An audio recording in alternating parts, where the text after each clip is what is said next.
அருமை ஜாயன் டிவி நேயர்கள் ஒவ்வொருவரையும் ஆண்டவராகிய இயேசுவின் நாமத்தினாலே அன்போடு கூட வாழ்த்துகிறேன். சுகமாய் இருப்பீர்கள் என்று கர்த்தருக்குள்ளாக நான் விசுவாசிக்கின்றேன். தேவனுடைய பிள்ளைகளே, வேதமும் விளக்கமும் என்கின்றதான இந்த வேத பகுதியின் மூலமாக உங்களோடு கூட வாரந்தோறும் தேவனுடைய வார்த்தையை பேசுவதில் நான் மிகுந்த மகிழ்ச்சி அடைகின்றேன். தோராவில் இருக்கிறதான பாஷா போஷனை உங்களோடு கூட நாம் பகிர்ந்து கொள்ளும் பொழுது, நாம் தியானிக்கிற வேளையிலே அது நிச்சயமாகவே உங்களுக்கு அநேக நன்மைகளையும் ஆசீர்வாதங்களையும் கொண்டு வரும் என்று கர்த்தருக்குள்ளாக நம்புகிறேன். இந்த நாளிலும் கூட தொடர்ந்து நாம் இந்த வாரத்தின் பாஷா போஷனுக்கு பெயர் ஷெல்லாஹ் லஹா என்று சொல்லப்படுகிறது. ஷெல்லாஹ் லஹா, அனுப்பு, சென்ட் ஃபோர்த் என்கிறதான அர்த்தமுடையதான ஒரு பகுதியாக இது இருக்கிறது. இதனுடைய வேத பகுதிகளை நம்ம பார்த்து விடலாம். என்னாகமத்தின் புத்தகம் 13வது அதிகாரம் 1வது வசனம் தொடங்கி 15ஆம் அதிகாரத்தினுடைய 41வது வசனம் வரைக்கும் இந்த நாளினுடைய பாஷா போஷனுடைய வேத பகுதியாய் இருக்கிறது. 13:1 முதல் 15ஆம் அதிகாரத்தினுடைய 41வது வசனம். அதைத் தொடர்ந்து அஃப்தோரா பகுதியில் யோசுவாவின் புத்தகம் 2ஆம் அதிகாரம் 1வது வசனம் தொடங்கி 24வது வசனம் வரை. புதிய ஏற்பாட்டில் பெரித் ஹதிஷாவில் ரோமருக்கு எழுததான நிருபம் 4வது அதிகாரம் 1வது வசனம் தொடங்கி 25வது வசனம் வரைக்கும். என்னாகமம் 13வது அதிகாரம் 1-2 வசனங்களை நான் வாசிக்கட்டும். கர்த்தர் மோசேயை நோக்கி, நான் இஸ்ரவேல் புத்திரருக்கு கொடுக்கும் கானான் தேசத்தை சுற்றி பார்ப்பதற்கு நீ மனிதரை அனுப்பு. ஒவ்வொரு பிதாக்களின் கோத்திரத்திலும் ஒவ்வொரு பிரபுவாகிய புருஷனை அனுப்ப வேண்டும் என்றார். Send forth yourself, ஷெல்லாஹ் லஹா, அனுப்பு, நீ அவர்களை அனுப்பு. Men, so that they may spy out the land of Canaan, கானான் தேசத்தை சுற்றி பார்க்கும்படியாக, டூர் போகும்படியாக அல்ல, ஸ்பை பண்ணும்படியாக, அதை வேவு பார்க்கும்படியாக கானான் தேசத்திற்கு கோத்திரத்தில் இருக்கின்ற ஒவ்வொரு தலைவரை அனுப்பு. a leader from each tribe என்று ஆண்டவராகிய தேவன் சொல்லுகின்றார்.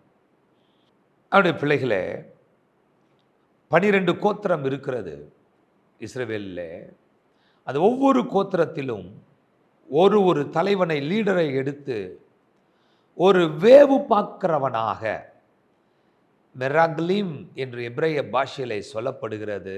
மெராக்லிம், அந்த தேசத்தினுடைய நிலைமை எப்படி என்கிறதான விஷயங்கள், அவர்கள் என்ன செய்ய வேண்டும், அந்த தேசத்தை சுதந்தரிப்பதற்கு அவர்கள் என்ன செய்ய வேண்டும் என்பதை பார்த்து வரும்படியாக ஆண்டவர் அவர்களை ஒரு பணியோடு கூட அனுப்புகின்றார். ஆண்டவர் அவர்களை மிக அற்புதமான ஒரு வேலைக்காக அனுப்புகின்றார். அந்த தேசம் மிக அற்புதமான ஒரு தேசம்.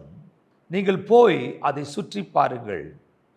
18வது வசனத்தில் சொல்லுகிறார், தேசம் எப்படிப்பட்டது என்றும், அங்கே குடியிருக்கிற ஜனங்கள் பலவான்களோ பலவீனர்களோ, கொஞ்சம் பேரோ அநேகம் பேரோ என்றும், அவர்கள் குடியிருக்கிற தேசம் எப்படிப்பட்டது, அது நல்லதோ கெட்டதோ என்றும், அவர்கள் பட்டணங்கள் எப்படிப்பட்டதென்றும், அவர்கள் கூடாரங்களில் குடியிருக்கிறவர்களோ கோட்டைகளில் குடியிருக்கிறவர்களோ என்றும், நிலம் எப்படிப்பட்டது, அது வளப்பமானதோ இளப்பமானதோ என்றும், அதன் விருட்சங்கள் உண்டோ இல்லையோ என்றும் பாருங்கள். தொடர்ந்து சொல்லுகிறார், தைரியம் கொண்டிருந்து தேசத்தின் கனிகளிலே சிலவற்றை கொண்டு வாருங்கள் என்றான். அக்காலம் திராட்சை செடி முதற் பழம் பழுக்கிற காலமாய் இருந்தது. Wonderful instructions. தாங்கள் செய்ய வேண்டியதான காரியங்கள் ஆண்டவர் அங்கே அவர்களுக்கு ஒரு அசைன்மெண்ட் கொடுத்து அனுப்புகின்றார். தேசம் எப்படிப்பட்டது, ஜனங்கள் எப்படிப்பட்டவர்கள், அந்த பட்டணங்கள் எப்படிப்பட்டது, நிலம் எப்படிப்பட்டது, அவருடைய விருட்சங்கள் எப்படிப்பட்டது. 5 கேட்டகரிஸ் ஆண்டவர் இதெல்லாம் நீங்கள் பார்த்து bring a report. ஏன் இதெல்லாம் செய்ய வேண்டும்? ஆண்டவர் அவர்களை அழைத்து கொண்டு போயிருந்திருக்கலாமே. இவைகள் எல்லாம் ஏன் ஆண்டவர் அவர்கள் போய் சேருவதற்கு முன்பாகவே இந்த தலைவர்களை அனுப்பி அந்த தேசத்தின் காரியங்களை பார்த்து வர சொல்லுகின்றார். God has got a purpose for that. கர்த்தருக்கு அதற்கு ஒரு நோக்கம் உண்டு. அப்போ ஒவ்வொரு கோத்திரத்திலும் ஒவ்வொரு தலைவனை ஏற்படுத்துகின்றார். அதிலே நாம் பார்க்கின்றோம், அதில் யூதா கோத்திரத்திலிருந்து காலேப் என்கிறதான மனிதனும், நூன் எப்ராயிம் கோத்திரத்திலிருந்து நூனின் மகனாகிய யோசுவாவும் அவர்கள் அனுப்பப்படுகின்றார்கள். இப்படியெல்லாம் அவர்கள் உள்ளே அனுப்பப்படுகின்றார்கள். அது திராட்சை பழம் முதல் பழங்களை கொடுக்கிறதான காலம் என்று சொல்லப்பட்டிருக்கிறது. தேசத்தினுடைய விருட்சத்தையும் கொஞ்சம் எடுத்துக்கொண்டு வாருங்கள், தைரியமாக இருந்து என்று சொல்லப்படுகிறது. வேதம் நமக்கு சொல்லுகிறது, அவர்கள் 25வது வசனம், அவர்கள் தேசத்தை சுற்றி பார்த்து 40 நாள் சென்ற பின்பு திரும்பி வந்தார்கள். So they spied the land for 40 days. 40 நாட்கள். பிறகு என்ன செய்தார்களாம், அவர்கள் அந்த தேசத்தில் இருக்கிறதான திராட்சை பழத்தை அவர்கள் 23வது வசனம் சொல்லுகிறது, அவர்கள் எஸ்கோல் பள்ளத்தாக்கு மட்டும் போய் அங்கே ஒரு குலையுள்ள ஒரு திராட்சை கொடியை அறுத்தார்கள். அதை ஒரு தடியிலே 2 பேர் கட்டி தூக்கி கொண்டு வந்தார்கள். மாதுளம் பழங்களிலும் அத்திப்பழங்களிலும் சிலவற்றை கொண்டு வந்தார்கள். இப்படிப்பட்டதான விருட்சங்களோடு கூட பழங்களோடு கூட அவர்கள் அங்கே வருகிறார்கள். எஸ்கோல் பள்ளத்தாக்கில் இருந்து, எஸ்கோல் என்றார் கிளஸ்டர், திராட்சை கொடி நிறைந்ததான, திராட்சை பழங்கள் நிறைந்ததான ஒன்று, அபண்டன்ஸ் என்று நாம் பார்க்க முடிகிறது. பவுண்டிஃபுல் என்கிறதான அற்புதமான காரியங்கள். ஸோ நாம் நிச்சயமாய் சொல்ல முடியும், ஜூலை மாதத்தினுடைய அந்த நடுவிலிருந்து ஜூலை ஆகஸ்ட் மாதங்களிலே இந்த திராட்சை பழம் ஏராளமாக அங்கே விளைகிறதாக காணப்படும். அது மாத்திரமல்ல, அவர்கள் பொமோகிரானேட், மாதுளம், ஃபிக்ஸ், அத்திப்பழம் ஆகியவைகளை கொண்டு வந்தார்கள். இது ஏராளமாக விளைகிறது. மாதுளம் பழமெல்லாம் பெரிய சைஸில் அளவிலே அவைகள் காணப்படும். ஆண்டவர் மிக அற்புதமான ஒரு தேசத்திற்கு இந்த மக்களை அழைத்து கொண்டு போகிறார். 40 நாட்கள் அவர்கள் அந்த தேசத்தை சுற்றி பார்க்கிறார்கள். ஏன் இவர்கள் 7 நாள் சுற்றி பார்த்திருந்திருக்கலாமே, இல்லாவிட்டாலும் ஒரு 30 நாட்கள் சுற்றி பார்த்து வந்திருக்கலாமே. 40 நாட்கள் ஏன் இவர்கள் அதை சுற்றி பார்க்க வேண்டும்? அப்படி பிள்ளைகளே, 40 என்கிறதான எண் வேதத்திலே மிகவும் முக்கியமான ஒரு எண்ணாக இருக்கிறது. It's a number of testing. அது சோதனையின் எண்ணாக காணப்படுகிறது. இல்லாவிட்டால் number of preparation and leadership, அது ஆயத்தம் மற்றும் தலைமைத்துவம் என்கிறதான எண்ணிக்கையை காண்பிக்கிற ஒன்றாக அது காணப்படுகிறது. நாம் வேதத்தில் பார்க்கும் பொழுது முதலாவதாக உலகத்தில் 40 நாட்கள் மழை பெய்தது என்று ஆதியாகமம் 7ஆம் அதிகாரம் 4வது வசனத்தில் நாம் வாசிக்கின்றோம். மோசேயின் நாட்கள் 40 வருஷம் எகிப்திலே, 40 வருஷம் மீதியான் வனாந்திரத்தில், 40 ஆண்டுகள் இஸ்ரவேல் மக்களை நடத்தினது என்று லீடர்ஷிப் பொசிஷனை நம்ம பார்க்க முடிகிறது. மோசே 40 நாட்கள் சீனாய் மலையிலே தேவ பிரசன்னத்தில் அவன் இருந்ததை நம்ம பார்க்க முடிகிறது. 10 கட்டளைகளை, பிரமாணங்களை பெற்றுக்கொள்ளும் பொழுது இதெல்லாம் நாம் வேதத்தில் பார்க்கிறதான எண்ணிக்கையாக இருக்கிறது. அது மாத்திரமா, 40 நாட்கள் தேவ ஜனத்தினுடைய எதிரியாகிய பெலிஸ்தீன் ஆகிய கோலியாத் தேவ ஜனங்களுக்கு சவால் விட்டு கொண்டிருந்தான். 40வது நாளிலே தாவீது வந்து பெரிய வெற்றியை பெற்றதை நம்ம பார்க்க முடிகிறது. இயேசு கிறிஸ்துவுடைய ஊழியத்தின் ஆரம்பத்திலே 40 நாட்கள் அவர் உபவாசம் இருந்து ஜெபித்து அவர் ஊழியம் செய்தார் என்பதை பார்க்கிறோம். அது மாத்திரமல்ல, இயேசுவினுடைய உலகத்தினுடைய ஊழியம் முடிந்த பொழுது தான் உயிரோடு கூட எழுந்த பின்பு 40 நாட்கள் தாம் உயிரோடு கூட இருக்கிறவராக அவர் எல்லாருக்கும் காண்பித்து பிறகு 40வது நாள் அவர் பரமேறி சென்றதை நம்ம பார்க்க முடிகிறது. 40 என்பது பல அற்புதமான விஷயங்களை நம்மை ஆயத்தம் படுத்துகிறதான காரியங்கள், ஜெயத்தை கொடுக்கிறதான காரியங்கள், நம்மை சோதிக்கிறதான நாட்கள். ஆனால் சோதனைக்கு பிறகு ஒரு லீடர்ஷிப், ஒரு தலைமைத்துவத்தின் பொறுப்புக்கு நேராக நம்மை கொண்டு செல்லுகிற ஒரு எண்ணாக அந்த எண் காணப்படுகிறது. எப்படி பிள்ளைகளே, இந்த 12 வேவுக்காரர்கள் 40 நாட்கள் தேசத்தை சுற்றி பார்த்து வந்தவர்கள் ஒரு மாபெரும் ஜெயத்தின் தொனியோடு கூட வருவார்கள், மகிழ்ச்சியின் வார்த்தைகளோடு கூட வருவார்கள் என்று எதிர்பார்க்கப்பட்டது. ஏன் இவர்களை சுற்றி பார்க்க தேவன் அனுப்பினார்? இந்த ஜனங்கள், இந்த இஸ்ரவேல் மக்கள் எல்லாரும் இதற்கு முன்பாக நாம் பார்க்கின்றோம், அவர்கள் எகிப்தை நினைத்து முறுமுறுத்து கொண்டிருக்கிறார்கள். எகிப்தின் தெய்வமாகிய கன்றுக்குட்டியை வணங்குகிறார்கள். எகிப்திலிருந்து தானே விலைக்கரையம் இல்லாமல் பெற்ற மச்சங்கள், வெள்ளரிக்காய், வெங்காயம், கீரை என்று சொல்லி அவர்கள் அதை சிந்தித்து கொண்டிருக்கின்றார்கள். they are having the backward thoughts. பின்பாக இருந்ததான காரியங்களை தான் சிந்தித்து கொண்டிருக்கிறார்கள்.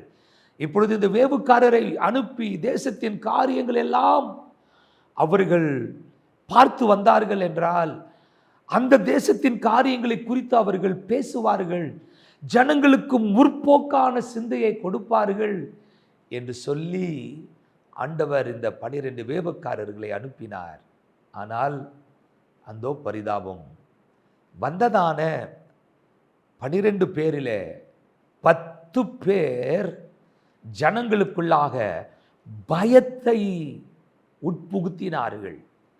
அவர்கள் சொல்லுகின்றார்கள், 13வது அதிகாரத்தினுடைய 33வது வசனத்தில், அங்கே ராட்சத பிறவியாகிய ஏனாக்கின் குமாரராகிய ராட்சதர்களையும் கண்டோம், நாங்கள் எங்கள் பார்வைக்கு வெட்டுக்கிளிகளைப் போல் இருந்தோம், அவர்கள் பார்வைக்கும் அப்படியே இருந்தோம் என்று சொல்லி, இப்படி இஸ்ரவேல் புத்திரருக்குள்ளே தாங்கள் சுற்றி பார்த்து வந்த தேசத்தை குறித்து துர்ச்செய்தி பரப்ப செய்தார்கள். நற்செய்தியை சொல்லுவார்கள், முன்னேற்றத்தின் செய்தியை சொல்லுவார்கள் என்று எதிர்பார்த்தால் 10 பேர் துர்ச்செய்தியை பரப்பினார்கள், ஜனங்களுக்குள்ளாக பயத்தை ஏற்படுத்தினார்கள். நாம் நிச்சயமாய் அந்த தேசத்தை எல்லாம் சென்று அடைய முடியாது, ஐயோ நாம் எகிப்திலேயே இருந்து விட்டிருந்தால் நலமாயிருக்கும், இல்லாவிட்டால் இந்த வனாந்திரத்திலேயே செத்து மடிந்தால் பரவாயில்லை என்று சொல்லுகிறதான அந்த செய்தியை தான் அவர்கள் சுமந்து கொண்டு வந்தார்கள். கர்த்தருடைய பிள்ளைகளே, ஆண்டவராகிய தேவன் சொன்னார், அந்த தேசம் பாலும் தேனும் ஓடுகிற தேசம். 27வது வசனத்தில் மோசே அவர்களுக்கு சொல்லி அனுப்புகிறார். அவர்கள் மோசேயை நோக்கி, நீங்கள் எங்களை அனுப்பின தேசத்திற்கு நாங்கள் போய் வந்தோம், அது பாலும் தேனும் ஓடுகிற தேசம்தான், இது அதனுடைய கனி. ஆனாலும்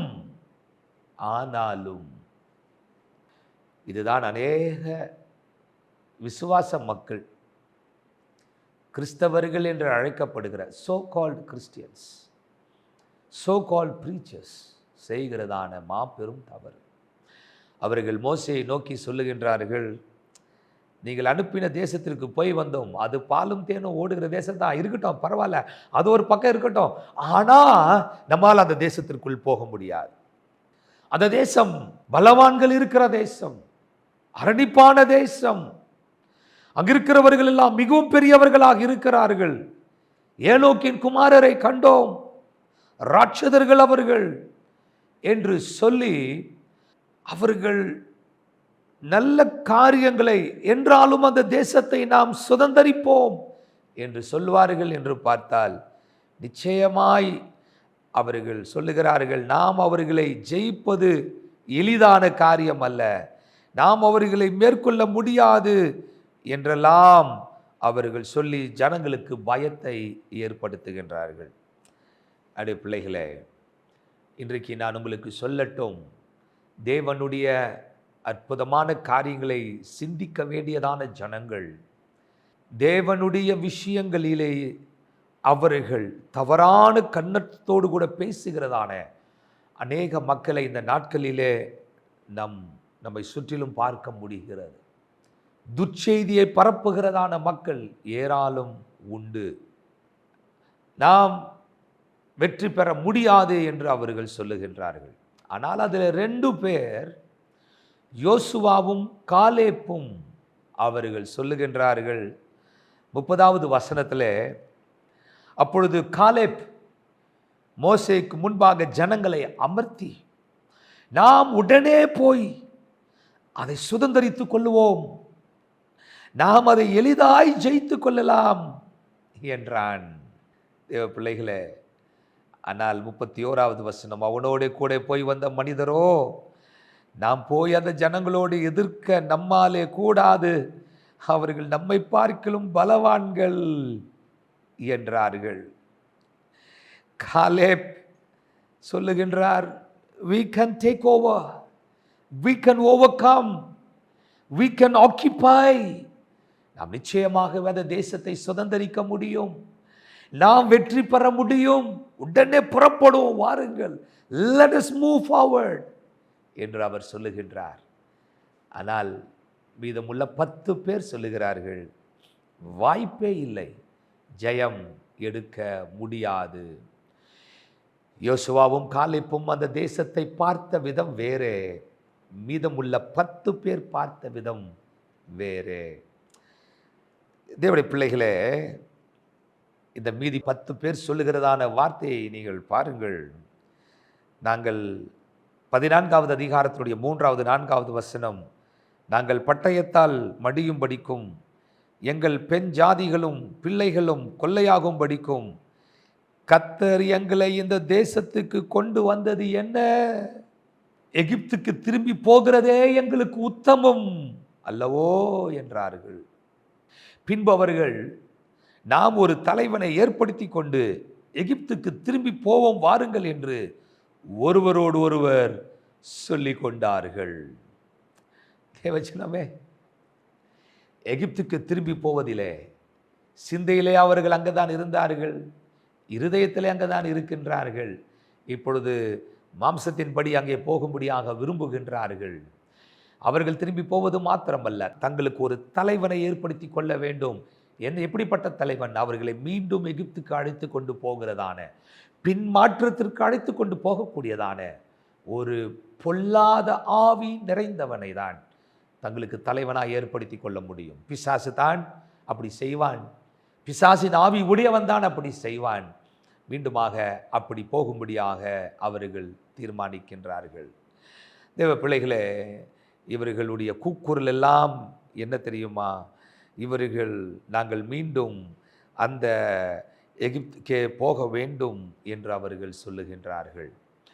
எங்களை தனியே விட்டுவிடும், நாங்கள் மீண்டும் போகிறோம் என்று அவர்கள் சொல்லுகிறதை நாம் பார்க்க முடிகிறது. எவ்வளவுதான் ஆண்டவர் இவர்களுக்கு அற்புதங்களை செய்தாலும் அதை அவர்கள் நினைக்கவே இல்லை. யோசுவாவும் காலேப்பும் அவர்களுக்கு இப்படியாக சொல்லுகிறார். கர்த்தர் இஸ்ரவேல் புத்திரர் சமஸ்த சபையும் நோக்கி, அவர்கள் யோசுவாவும் 6வது வசனம் சொல்லுகிறது, தேசத்தை சுற்றி பார்த்து வந்தவர்களில் நூனின் குமாரனாகிய யோசுவாவும் எப்னேயின் குமாரனாகிய காலேப்பும் தங்கள் வஸ்திரங்களை கிழித்து கொண்டு இஸ்ரவேல் புத்திரின் சமஸ்த சபையும் நோக்கி, நாங்கள் போய் சுற்றி பார்த்து சோதித்த தேசம் மகா நல்ல தேசம், கர்த்தர் நம்மேல் பிரியமாயிருந்தால் அந்த தேசத்தில் நம்மை கொண்டு போய் பாலும் தேனும் ஓடுகிற அந்த தேசத்தை நமக்கு கொடுப்பார். கர்த்தருக்கு விரோதமாக மாத்திரம் கலகம் பண்ணாதிருங்கள். அவர்களை காத்த நிழல் அவர்களை விட்டு நீங்கிற்று. ஆனால் கர்த்தர் நம்மோடு கூட இருக்கிறார். நம்மை எகிப்தியருடைய கைக்கு தப்புவித்ததான தேவன், 10 வாதைகளை தந்து நம்மை வெளியே கொண்டு வந்ததான தேவன், செங்கடலை பிளந்து நமக்கு வழியை ஏற்படுத்தி கொடுத்ததான தேவன், இதுவரைக்கும் நமக்கு அதிசயங்களை செய்தவர், மன்னாவை கொடுத்தவர், கற்பாரிலிருந்து தண்ணீரை புறப்பட்டு வர பண்ணினவர், அவர் நிச்சயமாய் இன்னும் நம்மை நடத்தி கொண்டு போவார். அந்த சத்துருக்களை நாம் ஜெயிப்போம் என்று சொல்லி அவர்கள் சொன்ன போதிலும் அவர்கள் அதற்கு செவி கொடுக்கவே இல்லை. புலம்புகிறார்கள், அழுகிறார்கள், எகிப்தை தான் நினைக்கின்றார்கள். அங்கே கிடைத்ததான வெள்ளரிக்காய், வெங்காயம் என்று சொல்லி அதை தான் அவர்கள் பேசிக் கொண்டிருக்கின்றார்கள். தேவ பிள்ளைகளே, முறுமுறுத்து கொண்டே இருந்தார்கள். ஆண்டவர் அவர்களுக்கு இறைச்சியை ஏராளமாக கொடுத்தும் அவர்கள் மாறவே இல்லை. இப்பொழுது தேவனுடைய நியாய தீர்ப்பு அவர்கள் மேல் வருகிறது. கர்த்தர் மிகுந்த வேதனைப்படுகிறார். 11வது வசனத்தில் கர்த்தர் சொல்லுகிறார், கர்த்தர் மோசேயை நோக்கி, எதுவரைக்கும் இந்த ஜனங்கள் எனக்கு கோபம் உண்டாக்குவார்கள்? தங்களுக்குள்ளே நான் காட்டின சகல அடையாளங்களையும் அவர்கள் கண்டும் எதுவரைக்கும் என்னை விசுவாசியாதிருப்பார்கள்? பிரதர், சிஸ்டர், இன்றைக்கு நான் உங்களை பார்த்து கேட்கட்டும். கர்த்தர் எத்தனையோ அற்புதங்களை, அற்புதமான காரியங்களை உங்களை சுற்றிலும், உங்களுடைய வாழ்வை சுற்றிலும் ஆண்டவர் செய்து கொண்டே இருக்கின்றார். என்றாலும் உங்கள் மனம் அந்த குறைவுதான் நினைத்து கொண்டிருக்கிறதா? நீங்கள் இன்னும் பார்க்காத, ஆண்டவர் உங்களுக்காக ஆயத்தம் பண்ணி வைத்திருக்கிறதான ஆசீர்வாதங்களை இன்னும் நீங்கள் பார்க்காமலேயே ஆண்டவருக்கு விரோதமாய் முறுமுறுத்து கொண்டிருக்கிறீர்களா? வாலிப பிள்ளைகளே, தேவனுக்கு விரோதமாக கேள்விகளை கேட்டுக்கொண்டிருக்கிறீர்களா? Are you questioning God? தேவனை கேள்வி கேட்கிற அளவுக்கு நாம் அவ்வளவு மூத்தவர்களாய் மாறிவிட்டோமா? கர்த்தர் நமக்காக ஆயத்தம் பண்ணியிருக்கிற ஏராளமான காரியங்கள் உண்டு. கர்த்தருக்காக நீ பொறுமையாய் காத்திருக்கும் பொழுது கர்த்தர் உனக்கு செய்ய போகிற அதிசயமான காரியங்கள் ஏராளம் ஏராளம். ஆனால் அதற்கு முன்பாக பிசாசின் ஆவினாலே தூண்டப்பட்டு தேவனுக்கு விரோதமாக முறுமுறுக்கவோ கலகம் பண்ணவோ நீ முயற்சி செய்யாதே. கர்த்தரையே உறுதியாய் பற்றிக்கொள். கர்த்தரை ஸ்தோத்தரி. தேவனை துதிக்கும் பொழுது கர்த்தர் உனக்கு மகிமையான காரியங்களை செய்வார். தேவ பிள்ளைகளே, ஆண்டவர் சொல்லுகிறார் 22வது வசனத்தில், என் மகிமையையும் நான் எகிப்திலும் வனாந்திரத்திலும் செய்த என் அடையாளங்களை கண்டிருந்தும் என் சத்தத்துக்கு செவி கொடாமல் இதனோட 10 முறை என்னை பரீட்சை பார்த்த மனிதர்களில் ஒருவரும் நான் அவர்கள் பிதாக்களுக்கு ஆணையிட்டு கொடுத்த தேசத்திற்குள் பிரவேசிப்பது இல்லை என்று ஆண்டவர் இங்கே சொல்லுகின்றார். ஆண்டவர் எவ்வளவு அற்புதங்களை நமக்கு செய்கிறார், எவ்வளவு அற்புதமாய் நம்மை பாதுகாக்கிறார். சின்ன சின்ன போராட்டங்கள், சின்ன சின்ன வேதனைகள், சில சஞ்சலங்கள், அவைகளிலே சோர்ந்து முறுமுறுக்கிறதை நிறுத்துங்கள் தேவனுடைய பிள்ளைகளே. ஆண்டவர் நிச்சயமாகவே நமக்கு மகிமையான காரியங்களை வாக்கு பண்ணியிருக்கிறார். அதை நிறைவேற்ற தேவன் வல்லமை உள்ளவராக இருக்கின்றார். தேவன் நீடிய சாந்தம் உள்ளவர், பொறுமை உள்ளவர். அந்த பொறுமை உள்ள தேவனுடைய சமூகத்திலிருந்து ஆசீர்வாதங்களை பெற்றுக்கொள்ள தேவனுக்கு நேராக நீங்கள் திரும்புங்கள் தேவனுடைய பிள்ளைகளே. மோசே இந்த ஜனங்களுக்காக தேவனிடத்தில் மன்றாடுகிறான். ஆண்டவர் சொல்லிவிட்டார், இந்த ஜனங்கள் எல்லாரையும் நான் கொன்று போட போகிறேன். மோசே, நான் உன்னை பெரிய ஜாதியாய் மாற்றுகின்றேன் என்று கர்த்தர் சொன்னார். ஆனால் மோசே ஆண்டவரை பார்த்து மன்றாடுகிறான், இல்லாண்டவரே வேண்டாம் அப்பா, இந்த ஜனங்களை நீர் கானானுக்குள் கொண்டு போகவில்லை என்றால் மற்ற ஜாதிகள் எல்லாரும் சொல்லுவார்கள், இந்த கடவுளாலே எகிப்திலிருந்து இவர்களை விடுவிக்க முடிந்தது, ஆனால் கானானுக்குள் கொண்டு போய் சேர்க்க முடியாமல் போய்விட்டது, ஆகினாலே வனாந்திரத்திலே கொன்று போட்டார் என்று சொல்லி உம்மை குறித்து சொல்லுவாங்க. ஆண்டவரே, இந்த ஜனங்களை நீர் கானானுக்குள் கொண்டு போகும். 14, 15, 16 வசனங்களிலே ஆண்டவர் சொன்ன வார்த்தையே 17வது வசனத்தில் அவர் சொல்லுகிறார், ஆகையால் கர்த்தர் நீடிய சாந்தமும் மிகுந்த கிருபையும் உள்ளவர் என்றும் அக்கிரமத்தையும் மீறுதலையும் மன்னிக்கிறவர் என்றும் குற்றமுள்ளவர்களை குற்றமற்றவர்களாக விடாமல் பிதாக்கள் செய்த அக்கிரமத்தை 3ஆம் 4ஆம் தலைமுறை மட்டும் விசாரிக்கிறவர் என்றும் நீர் சொல்லி இருக்கிறபடியே என் ஆண்டவருடைய வல்லமை பெரிதாய் விளங்குவதாக என்று ஜனங்களுக்காக மோசே மன்றாடினார். இந்த பிள்ளைகளே, கர்த்தர் அவருடைய பிள்ளைகளை பாதுகாத்து கொண்டார். ஆனால் எகிப்திலிருந்து புறப்பட்ட அத்தனை மக்களும் அந்த வனாந்திரத்திலே மடிந்து போனார்கள். இன்றைக்கு நாம் இந்த காரியங்களிலிருந்து கற்றுக்கொள்கிறதான பாடங்கள் ஒரு 4 காரியங்களை வேகமாக நான் சொல்லி முடிக்கட்டும். முதலாவதாக, நாம் விசுவாசம் உள்ள மக்களாக இருக்க வேண்டும். We should believe our God. We should have faith in our God. We should be people of faith. விசுவாசத்தின் மக்களாக நாம் இருக்க வேண்டும். தேவ பிள்ளைகளே, நாம் நம்மை ராஜாதி ராஜாவினுடைய குமாரர்களாக குமாரத்திகளாக பார்க்க வேண்டும். நான் யார்? நான் ராஜாதி ராஜா, தேவாதி தேவன், கர்த்தருடைய பிள்ளை என்பதாக தான் நீங்கள் பார்க்க வேண்டுமே அல்லாமல், அந்த ஏனாக்கின் புத்திரருக்கு முன்பாக நான் வெட்டிக்கிளியை போல் இருக்கிறேன், சின்னதா இருக்கிறேன், குப்பையா இருக்கிறேன், தூசியா இருக்கிறேன் என்று அல்ல. நாம் மேற்கொள்ளும்படியாக, முற்றும் முடிய ஜெயம் எடுக்கும்படியாக, தேவனுடைய பலத்தோடு கூட ஜெயம் எடுக்க அழைக்கப்பட்டிருக்கின்றோம் என்பதை நீங்கள் உணர்ந்து கொள்ள வேண்டும். கர்த்தருடைய பிள்ளைகளே, விசுவாசம் இருந்தால் நீங்கள் ஜெயம் எடுப்பீர்கள். கர்த்தருடைய பிரியம் உங்கள் மேல் இருக்கும். காலேப் சொல்லுகிறார், யோசுவா சொல்லுகிறாங்க, கர்த்தர் நம்மேல் பிரியமாக இருப்பதினாலே அவர் நமக்கு அந்த தேசத்தை கொடுப்பார். விசுவாசம் இல்லாமல் தேவனுக்கு பிரியமாக இருப்பது கூடாத காரியம். ஆகினாலே விசுவாசம் உள்ளவர்களாயிருங்கள். 2வதாக நான் உங்களுக்கு சொல்ல விரும்புகிறதான காரியம், அவனுடைய பிள்ளைகளே, நாம் நம்முடைய வார்த்தைகளை, நாம் பேசுகிறதான பேச்சுக்களை பாதுகாக்க வேண்டும். முறுமுறுக்கிறவர்களாய் இருக்கக்கூடாது. கலகம் பண்ணுகிறதான அளவுக்கு பேசுகிறவர்களாய் இருக்கக்கூடாது. கலக பேச்சு நமக்கு இருக்கக்கூடாது. ஆகாத சம்பாஷணை நல்லொழுக்கத்தை கெடுக்கும். அப்படின்றால் தேவனுக்கு பிரியமான வார்த்தைகளை பேசுகிறவர்களாக இருக்க வேண்டும். விசுவாசத்தின் வார்த்தைகளை பேச வேண்டும். பயத்தை உண்டு பண்ணுகிற வார்த்தைகள் அல்ல.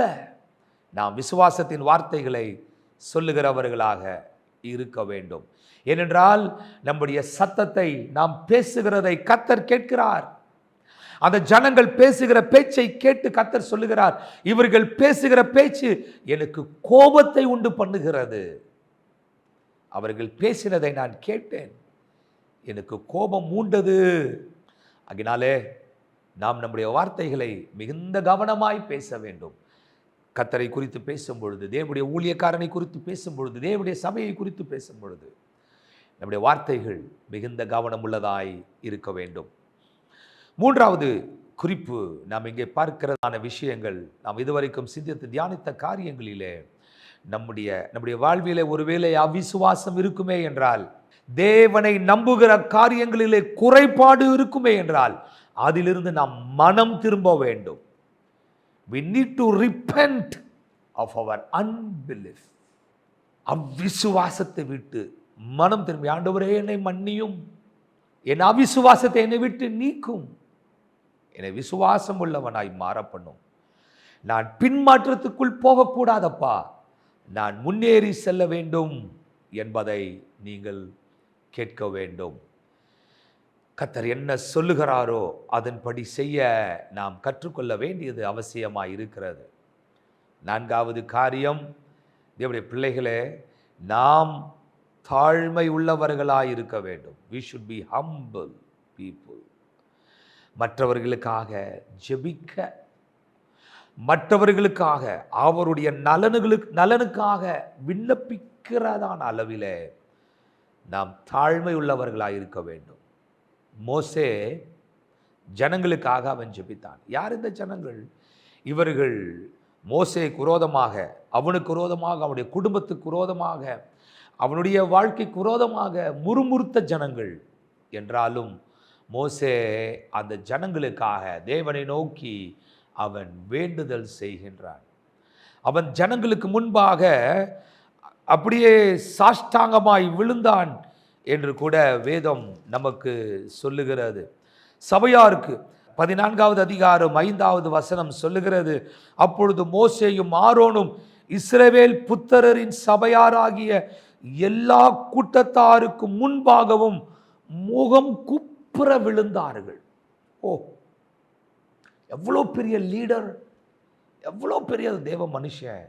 ஆனால் அவன் ஜனங்களுக்கு முன்பாக முகம் குப்புற விழுந்து அந்த ஜனங்களை தேவனுக்கு விரோதமாக முறுமுறுக்க கூடாது என்று சொல்லுகிற காரியங்களிலே மன்றாடுகிறதை, அவ்வளோ தங்களை தாழ்த்தி கொள்ளுகிறதை நாம் இங்கே பார்க்க முடிகிறது. அவருடைய பிள்ளைகளே, நம்முடைய விசுவாசம் மிக முக்கியமானது. ஆகினாலே நாம் மிகுந்த கவனத்தோடு கூட கர்த்தருக்குள் வளர ஆண்டவராகிய தேவன் நம்ம எல்லாருக்கும் உதவி செய்வாராக. இந்த அற்புதமான பாடத்தின் பிரகாரமாக விசுவாசம் உள்ளவர்களாய், நம்முடைய வார்த்தைகளிலே நாம் மிகுந்த கவனம் உள்ளவர்களாய், அவ்விசுவாசத்தை நம்மை விட்டு நீங்கி தேவனுக்கு நேராய் திரும்புகிறவர்களாய், தாழ்மை உள்ளவர்களாய் தொடர்ந்து ஜீவித்து தேவனுடைய நாமத்தை மகிமைப்படுத்த ஆண்டவராகிய தேவன் நம்ம எல்லாருக்கும் கிருபை தருவாராக. God bless you. நம்ம எல்லாரும் ஜெபம் செய்வோமா? எங்கள் அன்பின் ஆண்டவரே, நன்றி உள்ள இருதயத்தோடு உம்மை துதிக்கிறோம். இந்த அற்புதமான நாளிலே ஷெக்லஹா என்கிறதான இந்த அற்புதமான பாஷா பகுதியிலிருந்து நல்ல பாடங்களை நாங்கள் கற்றுக்கொள்ள எங்களுக்கு உதவி செய்தீர். அதற்காக உமக்கு நன்றி ஆண்டவரே. ஆண்டவரே, சபைக்குள்ளாக அவ்விசுவாசத்தை பரப்புகிறவர்களாகவோ இல்லாவிட்டால் பயத்தை பரப்புகிறவர்களாகவோ நாங்கள் இராதபடிக்கு எங்களுடைய லக்கை நோக்கி நாங்கள் முன்னேறக்கூடியதான விசுவாச வார்த்தைகளை, ஆண்டவரே, அற்புதமான செய்திகளை எங்கள் ஜனங்களுக்குள்ளாக நாங்கள் சொல்லுகிறவர்களாக, துர்ச்செய்திகளே அல்ல நற்செய்தியை சொல்ல எங்களுக்கு கிருபை தர வேண்டுமாய் உடைய பாதத்தில் மன்றாடுகிறேன் அப்பா. ஒருவேளை இந்த நாளிலே பயத்திலே பிடிக்கப்பட்டவர்களாய் வாழ்ந்து கொண்டிருக்கிறதான ஜனங்கள் இருப்பார்கள் என்றால் அவர்களை விடுவிப்பீராக. ஆண்டவரே, நம்பிக்கை இல்லாதபடிக்கு இருக்கிற மக்களுடைய வாழ்விலே நம்பிக்கையை ஏற்படுத்துவீராக. ஆண்டவரே, நாங்கள் முற்றும் முடிய ஜெயம் எடுக்கிறவர்கள். ஏனாக்கின் மனிதர்கள் இருந்தாலே என்ன, பெரிய பெரிய ராட்சதர்கள் இருந்தாலே என்ன, எங்களிலே உலகத்தில் இருக்கிறவனிலும் எங்களோடு கூட இருக்கிற தேவன் பெரியவர் என்று சொல்லி அறிக்கையிட்டு நாங்கள் ஜெயம் எடுக்க எங்களுக்கு உதவி செய்வீராக. இந்த வார்த்தைகளை கேட்ட தர்ம பிள்ளைகளை கர்த்தர் ஆசீர்வதியும், குடும்பத்தினரை ஆசீர்வதியும், வெற்றியை தாரும் ஆண்டவரே. தடைகள் உடைக்கப்படட்டும் பிள்ளைகளுடைய வாழ்க்கையிலே ஜெயமாய் கர்த்தர் நடத்துவீராக. கர்த்தர் ஆசீர்வதிக்கிறதற்காக எமக்கு ஸ்தோத்திரம். தொடர்ந்து தேவ கிருபை எங்களை தாங்கட்டும். மீட்பர் இயேசுவின் நாமத்தில் ஜெபிக்கிறோம் ஜீவனுள்ள நல்ல பிதாவே, ஆமென். என் ஆத்துமாவே கர்த்தரை ஸ்தோத்திரி, என் முழு உள்ளமே அவருடைய பரிசுத்த நாமத்தை ஸ்தோத்திரி. என் ஆத்துமாவே கர்த்தரை ஸ்தோத்திரி, அவர் செய்த சகல உபகாரங்களையும் மறவாதே.